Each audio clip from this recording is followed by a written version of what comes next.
আজ প্লাস্টিক বোতল দিয়ে করলাম পাখিদের খাবারের ব্যবস্থা। কিভাবে করলাম চলুন দেখি। প্রথমে নিয়েছিলাম একটি লজেন্সের ডিপের ঢাকনা আর একটি প্লাস্টিক বোতল।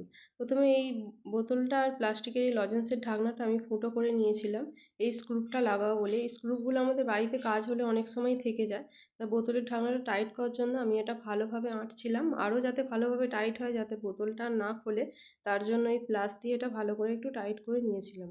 তারপর বোতলটা লাগিয়ে দিয়েছিলাম, আর এই বোতলে আমি নিচে এবং ওপরে দুটো ফুটো করেছিলাম। দেখতে পাচ্ছেন আমি নিচে অনেকটা ফুটো করেছি। আর এই যে লাঠি দুটো ধারে দেখতে পাচ্ছেন, এটা আইসক্রিমের লাঠি। দেখছেন এইভাবে চাল দিতে মানে বার করতে থাকলে অনবরত চাল বেরোতেই থাকবে। আর এই যে ওপরের অংশটা, এটা একটি অন্য বোতলের অংশ, এটাকে আমি সুতো দিয়ে এইভাবে দুটো বোতলে অ্যাটাচ করে নেব। আর শেষমেশ এটা কালার না করাতে একটু কেমন ফিকে ফিকে লাগছিলো, তাই এটা অবশেষে দেখুন এটা কেমন লাগছে।